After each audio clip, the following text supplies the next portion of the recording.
Bismillahirrahmanirrahim. Assalamualaikum warahmatullahi wabarakatuh. Alhamdulillahi rabbil alamin wa bihi nasta'in ala umurid dunya waddin wassalatu wassalamu ala ashrafil anbiya'i wal mursalin wa ala alihi wa ashabihi ajma'in. Qala Allah tabaraka wa ta'ala fi kitabihil karim, a'udzu billahi minasyaitonir rajim. Hal ata 'alal insani hinun minad dahri lam yakun syai'an mazkura. Inna khalaqnal insana min nutfatin amshaj nabtalihi faja'alnahu sami'an basira. Sadaqallahul azim. Surah Al-Insan ayat yang pertama dan yang kedua.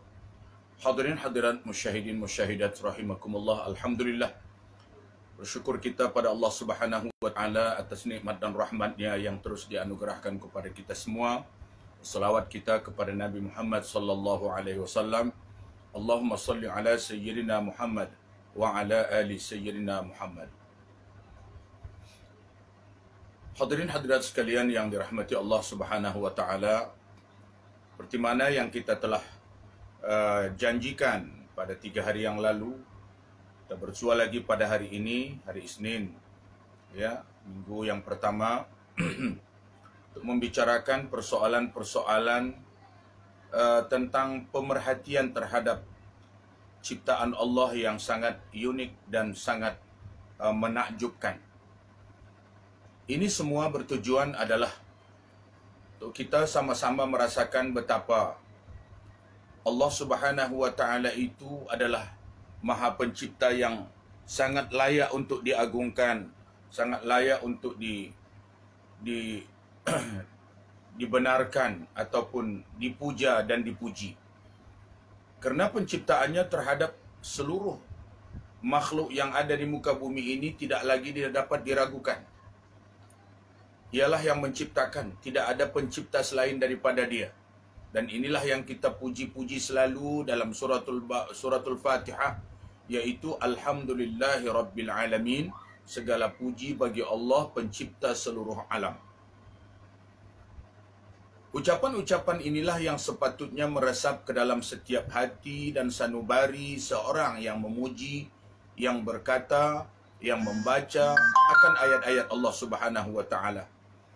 Dan lebih hebat lagi, lebih sempurna lagi apabila kita membacanya, kita terus menyaksikan kelebihan-kelebihan penciptaan Allah yang dapat kita lihat, yang dapat kita tengok dengan mata kepala, yang dapat kita dengar dengan telinga, yang dapat kita hidu dengan hidung, yang dapat kita rasa dengan lidah, yang dapat kita rasai dengan sentuhan-sentuhan seperti angin, seperti air dan sebagainya.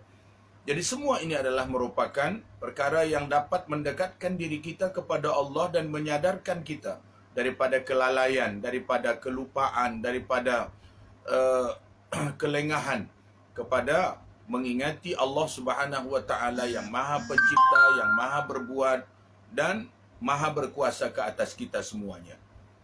Saudara-saudari, hadirin hadirat sekalian rahimakumullah.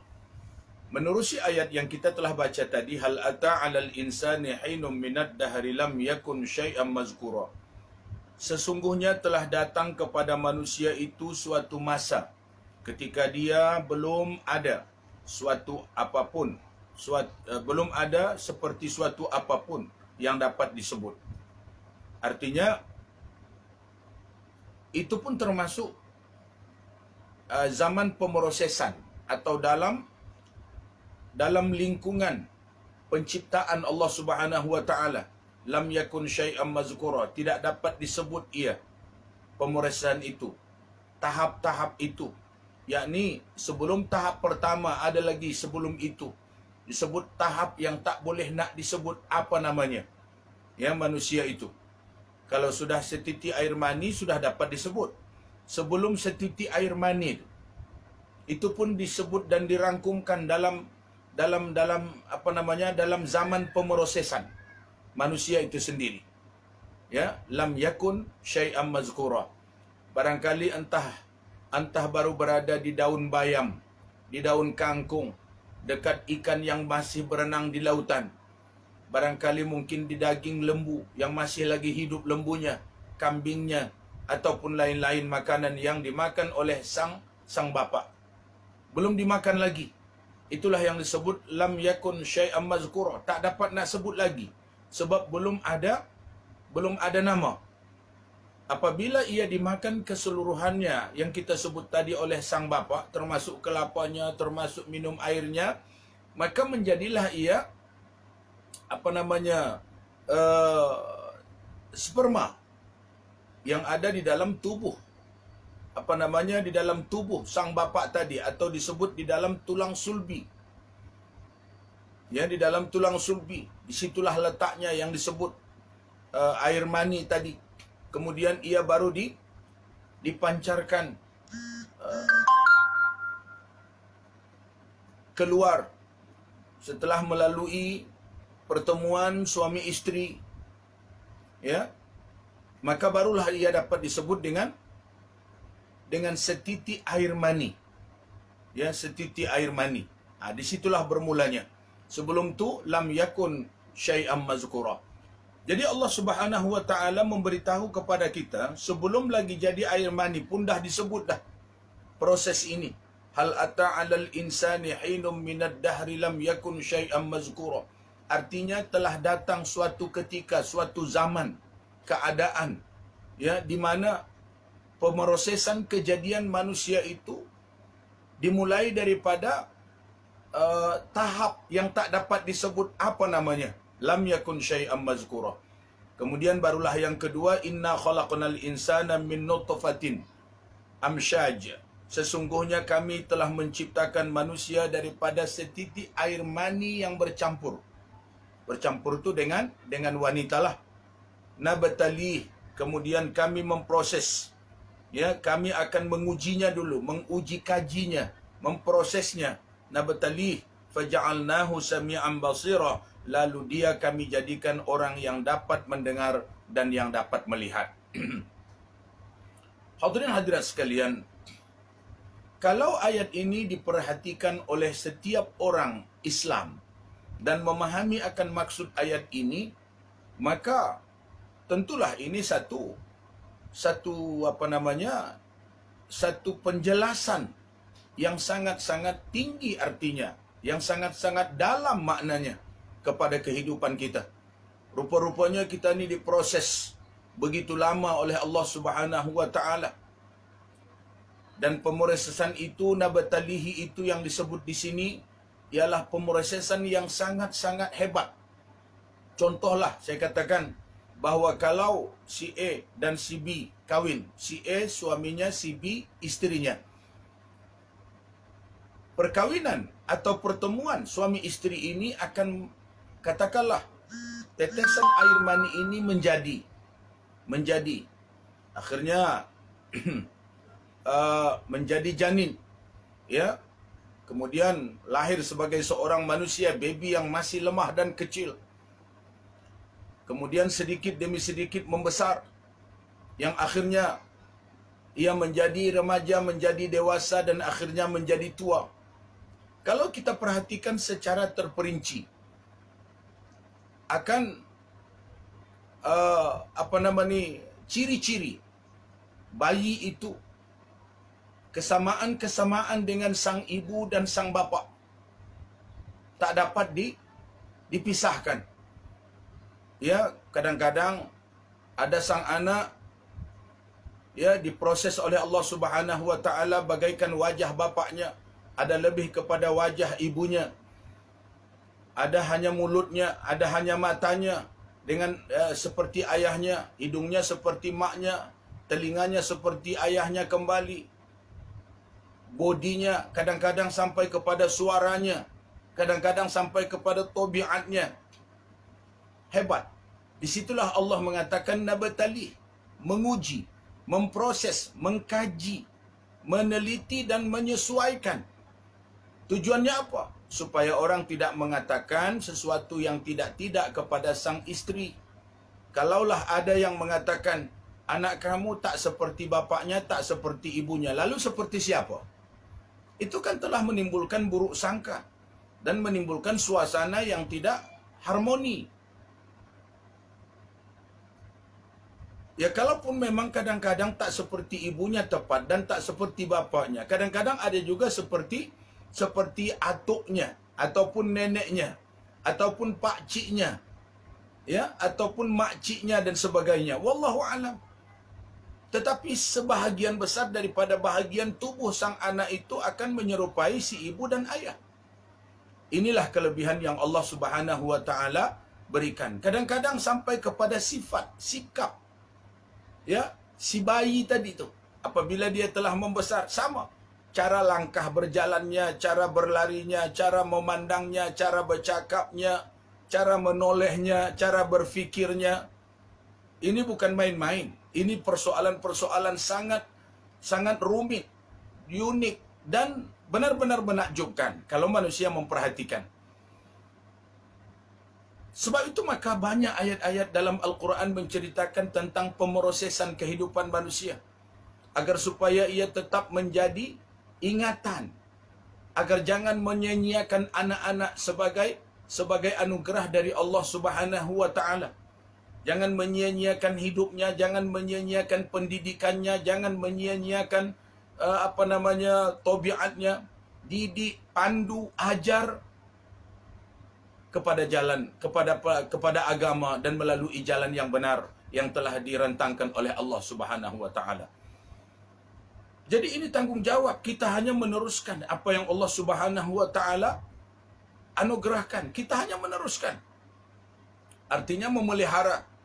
Dan panduan-panduan itu, silabusnya ataupun program-programnya telah pun disediakan oleh Allah Subhanahu wa taala. Ya. Dan secara khusus para ulama telah pun merangka pendidikan khas terhadap anak-anak. Apa poin-poin yang patut diberikan kepada mereka.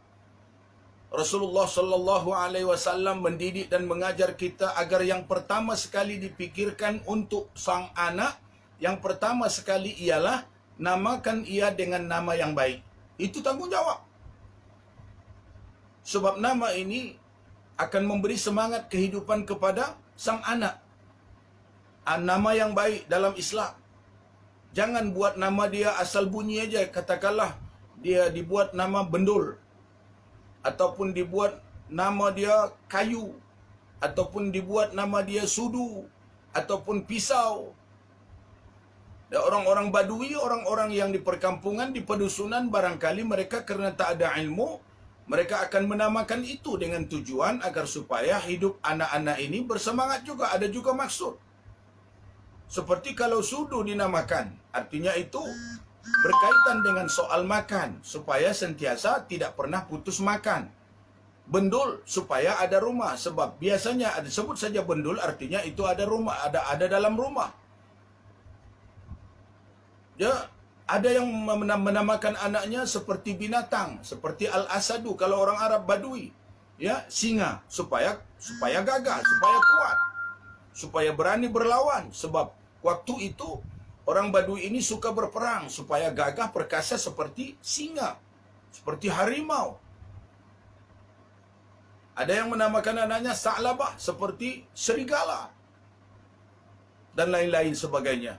Tuan-tuan dan puan-puan sekalian, kita telah dididik oleh agama, oleh Rasulullah sallallahu alaihi wasallam, ya, khas sebaik-baik nama adalah nama yang berkaitan dengan hamba Allah, seperti Abdullah, Abdul Latif, Abdul Aziz, Abdul Aus, Abdul Halim,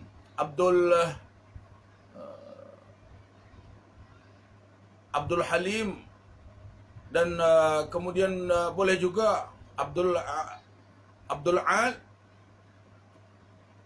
ataupun Muhammad, nama Nabi yang Muhammad dicampur dengan yang lain, seperti Muhammad Mujahid misalnya, Muhammad Muhaimin misalnya, dan sebagai pendek kata bahawa nama-nama yang baik telah pun ada, telah pun diajar oleh Nabi dan dipanjangkan oleh para ulama sampai kepada zaman kita sekarang ini. Alhamdulillah. Itu tanggungjawab yang pertama. Yang keduanya, diazankan. Itu disuruh oleh Nabi sallallahu alaihi wasallam, diazankan telinga kanan, diiqamahkan di telinga kiri. Tanggungjawab si bapa. Dan selepas itu mengakikahkan hari ke-7 Ataupun kalau tidak mampu mungkin lebih, terpulanglah atas kemampuan. Dan seterusnya, tanggungjawab adalah untuk mendidik anak-anak itu agar menjadi anak yang beragama, dididik dengan agama, ajari dia dengan Al-Quran, ya, perkenalkan dia dengan Al-Quran, dengan pendidikan-pendidikan akhlakul karimah dan sebagainya. Baik, saudara-saudari hadirin sekalian, sebenarnya kita bukan nak membicarakan mengenai pendidikan atau tarbiyah al-aulad di sini. Kita hanya menceritakan sedikit maksud daripada ayat hal ata 'alal insani hinum minad dahri lam yakun syai'an mazkura inna khalaqnal insana min nutfatin amsyaj nabtalih faja'alnahu sami'an basira. Baik. Kemudian nikmat kemanusiaan yang Allah Subhanahu wa taala anugerahkan kepada kita. Allah dengan kehendaknya telah menciptakannya menjadi manusia yang sempurna. Menciptakan kita lah maksudnya, ya, dengan bentuk yang baik, menjadi khalifah di bumi, dilebihkan daripada bentuk yang sebaik-baiknya, bentuk makhluk-makhluk yang lain. Sebagai disebut dalam firman Allah Subhanahu wa taala, kita boleh baca dalam surah Al-Isra ayat yang ke-70. Dikatakan, "Walaqad karramna bani Adama wa hamalnahum fil barri wal bahr wa razaqnahum minat thayyibat wa faddalnahum ala katsirin mimman khalaqna tafdila." Demi sesungguhnya kami telah memuliakan anak Adam, yakni manusia, dan wa hamalnahum fil barri wal bahri, dan kami telah letakkan mereka, kami tanggungkan mereka di daratan dan di lautan. Artinya mereka hidup di daratan dan di lautan pun ada, atau cari makan di daratan dan di lautan. Wa razaqnahum minat thayyibat, dan kami beri rezeki mereka dengan yang baik-baik. Wa faddalnahum ala katsirin mimman khalaqna tafdila, dan kami lebihkan mereka itu atas kebanyakan makhluk-makhluk lain daripada apa yang kami ciptakan, mempunyai kelebihan-kelebihan yang ketara ataupun yang sangat banyak. Baik. Allah Subhanahu wa taala mengatakan dia menciptakan manusia dengan ciptaan yang baik. Inilah satu bentuk kemuliaan yang Allah Subhanahu wa taala tunjuk. Kita lihatlah, ya, penciptaan manusia dengan binatang yang lain. Kendati pun kita lihat burung merak itu cantik, tapi dia hanya seekor burung yang tidak dapat berkata-kata dan tidak dapat berfikir. Kita nampak cantik mungkin seekor kucing. Ya, seekor kucing, tak tahulah kucing apa namanya. Ya, tapi dia hanya seekor kucing. Begitu juga binatang-binatang yang lain. Mungkin kita nampak cantik seperti burung kakak tua, ya. Ataupun barangkali burung balam atau burung bayan atau burung apalah. Tetapi ia hanya sekadar seekor burung. Ya, sekadar seekor burung yang tidak dapat berfikir, yang tidak dapat berkata-kata dan tidak dapat berbuat sempurna seperti halnya manusia. Inilah kelebihan yang perlu kita perhatikan. Allah dah sebut dah, walaqad karramna bani Adam wa hamalnahum fil barri wal bahr wa razaqnahum minat thayyibat wa faddalnahum ala katsirin mimman khalaqna tafdila. Ini bukan calang-calang. Penciptaan manusia memang ditempah sebaik-baik penciptaan sehingga manusia merasa bahwasanya penciptaannya jauh lebih sempurna. Sebab itulah maka ada taklif. Diciptakan begitu sempurna barulah ada taklif. Kalau tak sempurna, tak ada taklif pun tak apa, seperti binatang-binatang. Taklif itu maknanya tanggungjawab, kewajipan yang perlu dilakukan. Selain daripada, ya, mensyukuri segala penciptaan itu kepada Allah Subhanahu wa taala, dan bukan hanya itu. Lagi bekalan-bekalan yang Allah Subhanahu wa taala sediakan sampai kita mati. Kemudian pula Allah menjanjikan lagi akan adanya kampung akhirat yang kekal abadi. Cuma tinggal memilih, adakah kita ingin hidup bahagia di kampung kekal abadi itu, ataupun kita justru ingin menderita, merasakan seksaan yang tiada tandingan dan perinya. Maka terpulang kepada pemilihan masing-masing. Allah memberikan tunjuk ajar. Bagaimana nak jadi orang yang hidup bahagia, bagaimana menjadi orang yang hidup celaka, Allah dah tunjuk. Ya, Allah galakkan kita dan suruh kita dan bahkan wajibkan kita untuk mencari kehidupan yang aman, damai, bahagia selamanya di akhirat. Dan Allah Subhanahu Wa Taala menunjukkan inilah bagi tempat orang-orang yang celaka, orang yang tak nak ikut syariat, orang yang tak nak ikut perintah. Itu juga yang dipilih oleh manusia, terpulang atas pilihan masing-masing. Tuan-tuan, puan-puan, hadirin sekalian yang dikasihi dan dirahmati Allah.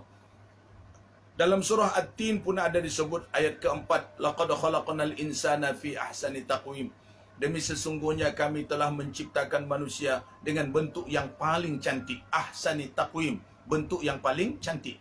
Begitu juga dalam surah At-Taghabun ayat 3, wasawwarakum fa ahsana suwarakum, dan kami telah Allah Subhanahu Wa Taala telah membentuk kamu dan telah membuat bentuk dan rupa yang amat cantik, yaitu fa ahsana suwarakum, maka mencantikkan ia, menyempurnakan ia kecantikan dan paras yang sangat menarik. Hadirin sekalian wal hadirat yang dikasihi dan dirahmati Allah Subhanahu Wa Taala, begitulah apa yang Allah Subhanahu Wa Taala telah berikan kepada kita, telah ciptakan, telah bentuk, dan ia pula terus memantau kita dengan agama yang ia turunkan melalui Rasulnya. Dan apa yang diajarkan oleh Rasul utusan Tuhan itu masih terus dipanjangkan dan tidak akan pernah habis dan tidak akan pernah berakhir sampai hari kiamat. Sebab itu beruntunglah kita sebagai manusia, khususnya sebagai umat Islam. Kita tak perlu lagi mencari-cari agama kerana kita memang lahir telah pun beragama. Setengah orang dia kena mencari agama sebab dia dilahirkan di dalam agama yang lain atau bukan beragama. Maka ia terpaksa mencari, berjuang lagi mencari kepercayaan sehingga ia selamat. Tapi kita hanya sekadar meneruskan.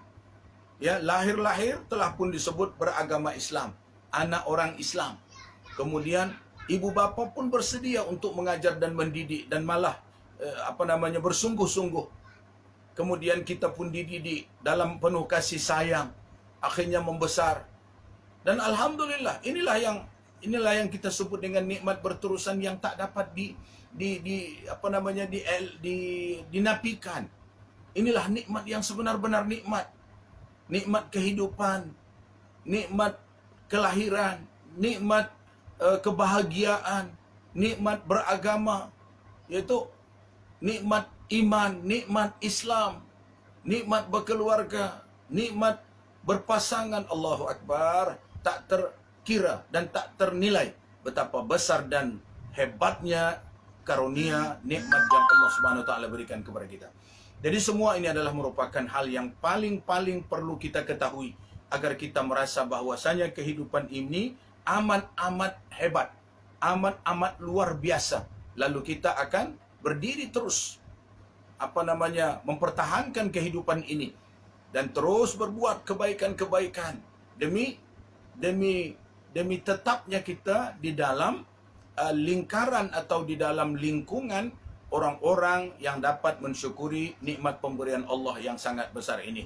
Dan jangan kita menjadi kufur nikmat, jangan kita menjadi orang yang engkar terhadap kejadian-kejadian kita serta penciptaan Allah.